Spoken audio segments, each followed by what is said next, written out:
Hello, नमस्ते। Myself doctor Prashant Kuchankar, founder director Anand Ayurveda. आज और एक नेक्स्ट टॉपिक ले रहे थे आफ्टर द माइग्रेन। नेक्स्ट इससे रिलेटेड टॉपिक है सर्वाइकल स्पॉन्डिलाइटिस। पहले के ज़माने में स्पॉन्डिलाइटिस इतना हम सुनते नहीं थे, पर अभी हमारी लाइफस्टाइल, हम जो भी हम जैसे सोते हैं, हमारे बैठने की स्टाइल है, हम काम नहीं करते, या कभी कभी काम करने की स्टाइल है, अपनी चेयर है, वर्किंग ऑफिस में बैठने की स्टाइल है, सीढ़ियाँ है, चलने का पैटर्न है, आप किस तरह से चलते हो, किस तरह से सोते हो, और फिर आपका डाइट और लाइफस्टाइल, इन चीज़ों से का एक कॉम्बिनेशन से सर्वाइकल स्पॉन्डिलाइटिस की चीज़ें अभी भी बहुत बढ़ गई है। उसमें क्या होता है, पहला जो तो है कि सर्वाइकल में, यानी यहाँ पे जो मुंडी की तरफ यहाँ पे बहुत सा पेन होता है बहुत से पेशेंट को। ये टर्न करते समय पेन होता है, इधर उधर मुड़ने में उसको बहुत पेनफुल होता है। सुबह सुबह उठे बराबर स्टीफनेस यानी एकदम जकड़न होती है। कुछ लोगों को पूरा यहाँ से भारीपन होता है, कुछ लोगों में ये सरदर्द के साथ रहता है। और इससे जाके जब ये स्पॉन्डिलाइटिस और जिसको मॉडर्न में बोलते हैं कि यहाँ की नर्व जो है वो कॉम्प्रेस हो जाती है, वो वर्टिब्रा में जहाँ जो बोन का कना है वहाँ पे वो ऐसी प्रेस हो जाती है। फिर कुछ लोगों में उसके ऊपर मसल स्वेलिंग भी यानी शोथ भी दिखता है, सूजन दिखती है।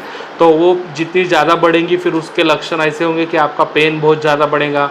फिर आपको थोड़ा सा भी जर्क बैठता है तो आपको चक्कर आएगा, जर्क से आपको तकलीफ होती है। गाड़ी में बैठने के बाद जर्क, या हेलमेट लगाने के बाद भी आपको तकलीफ होती है। इससे आगे जाके फिर ये हाथों में चींटियाँ भी आती है। हाथों में चींटियाँ कभी कभी, और अगर हाथ दब गया सोते समय तो फिर 5-10 मिनट के लिए आपका हाथ काम करता नहीं है। और इससे आगे जाके आपके ये जो उंगलियां है, ये उंगलियों का सेंसेशन धीरे धीरे कम होने लगता है। कभी कभी चीज़ आप पकड़ नहीं पाते, ज़ोर से पकड़ नहीं पाते, आपके हाथ से छूट जाती है, या कभी दबने के बाद 10 मिनट तक उसमें सेंसेशन नहीं आता है। तो ये एक प्रकार का, जैसे अपंगत्व बोलो, इस टाइप का ही लक्षण, इसके सिम्टम्स जाते हैं जब ये बहुत प्रोग्रेसिव होता है, अगर अपन ने इसको पहले ही कंट्रोल नहीं किया तो। और मैं तो बोलता हूँ आयुर्वेदा में हमेशा 5वें-6वें स्तर में ये आपके एक्सरे में आएगा, पर आयुर्वेद ये पहले ही स्तर से आपको बता सकता है कि आपको होने वाला है।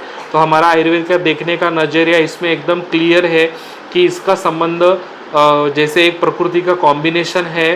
जो तेज प्रकृति के लोग होते हैं, जो थोड़े से चिड़चिड़े होते हैं, जो कामों में पॉश काम करने वाले होते हैं, परफेक्शन करने वाले होते हैं, जिनके मन के हिसाब से कुछ नहीं हुआ तो फिर वो उनको अच्छा नहीं लगता। ये एक मेंटल कॉम्बो भी है। आनंद लोग हमेशा पूरा होलिस्टिकली इस पेशेंट को देखता है कि उसका मेंटल कॉम्बिनेशन भी क्या रहता है।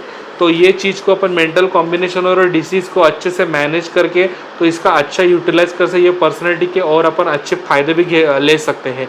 तो ये जो चीज़ है, पहले शुरुआत तो बहुत से बार हम लोग बोलते हैं कि एसिडिटी अगर आपको है तो बहुत बड़ा पहला इंडिकेटर है। अगर एसिडिटी है तो आप उसको यहाँ पे जलन है या उल्टी जैसा लगना है, आपको कभी कभी उल्टी हो जाती है या पूरा डाइजेशन नहीं हो जाता है, तो आप यही आपका पहला एक डेंजर जोन, एक और एक सिम्टम मान लीजिए कि यहीं पे आपको ट्रीट करना है। अगर यहीं पे नहीं ट्रीट करते तो आगे जाके आपके 5वें-6वें स्तर में ये जाके फिर MRI में निकलेगा कि नस दब रही है। फिर नस दबने के लिए अगर आपको ऑप्शन है कि ऑपरेशन तभी के तभी करना है, आपने ऑपरेशन तो कर लिया, पर वो नस दबाने के लिए जो प्रेशर जो पेट में फिजियोलॉजिकल यानी हमारी पाचन क्रिया से जो क्रिएट हुआ था वो तो गया नहीं है, तो रिपीट आने के डेफिनेट चांसेस है। सो आयुर्वेद और आनंद लोग ये हमेशा सोचता है कि कोई भी चीज़ का एकदम जड़ से ट्रीटमेंट होनी चाहिए।